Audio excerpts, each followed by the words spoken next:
more parents have pled guilty in an expansive college admissions cheating scheme. Last Friday, Robert Flaxman, Marjorie Clapper, and Jane Buckingham admitted guilt to charges of conspiracy to commit mail fraud and honest services mail fraud. All three allegedly paid a combined $140,000 in order to cheat college entrance exams for their kids. 13 parents have pleaded guilty so far in the case.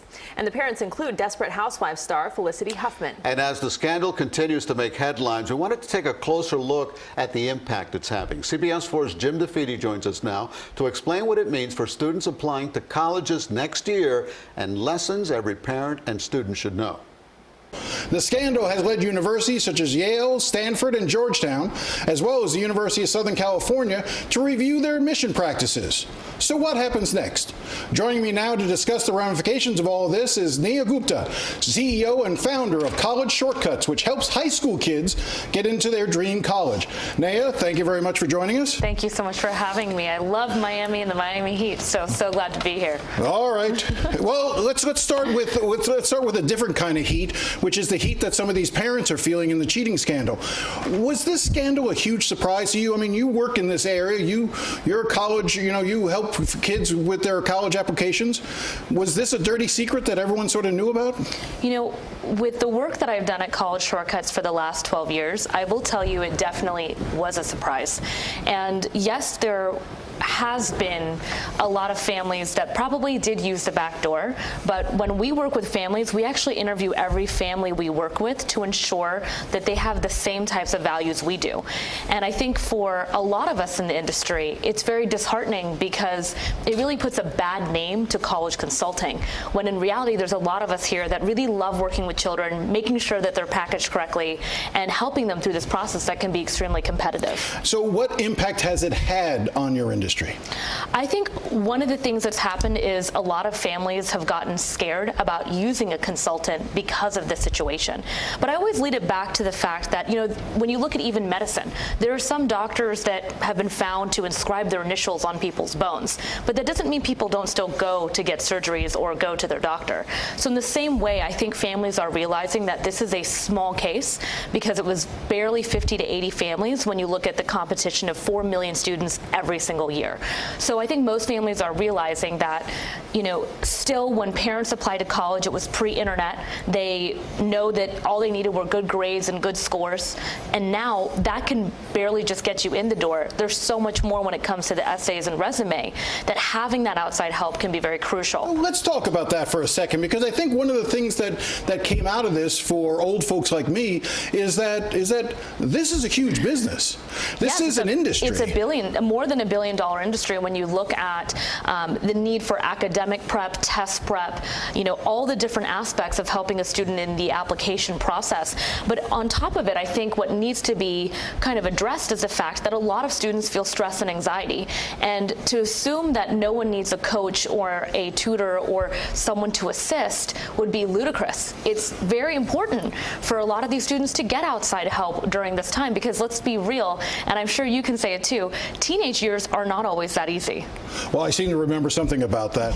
But how much does a service like yours cost, if you don't want to say how much yours costs? Yeah, so I would say they range. It really depends. For us, we customize based on every student. So at College Shortcuts, like I said, we tend to interview every family, and then we customize it based on every student.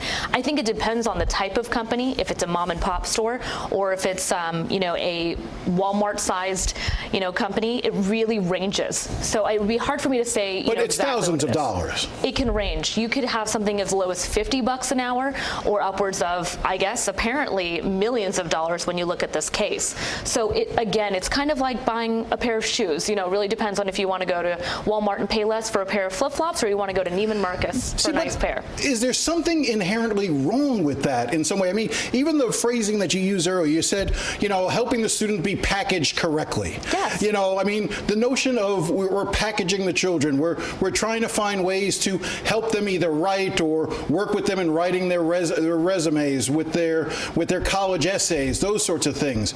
Does it create a system where those who have money are able to hire a service like yours and get ahead, whereas those who don't have money are left behind? Does it create that chasm even wider? I think when you look at the differences even between public and private school, like if we want to take a layer back, there is a difference between the levels of services you get from a public or private school, right? So when it even comes down, when I talk about packaging, to be very clear, the student's still writing their own essays and resume. What a college consultant does is they help them to find the right angle that will help them in getting in that door.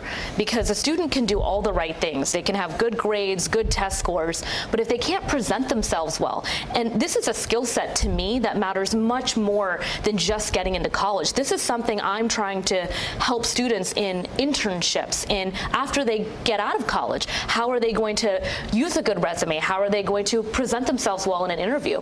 So to me, these are skills that are important no matter what your background is.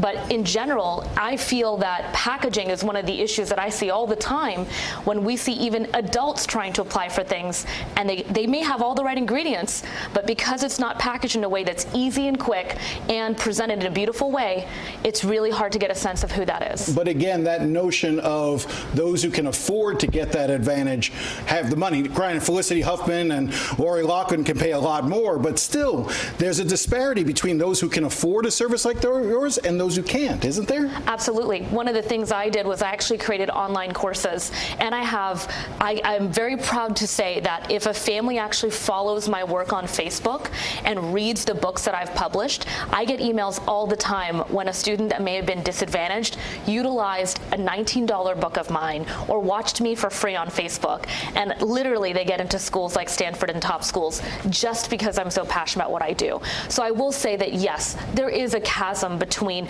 if you can afford a college consultant or not, and I do feel that if families can, they should get one. But if they can't, they absolutely have so many resources that we offer here at College Shortcuts. It's a new world. Neha Gupta, thank you very much for your time. Thank you for coming in. Thank you so much, Jim.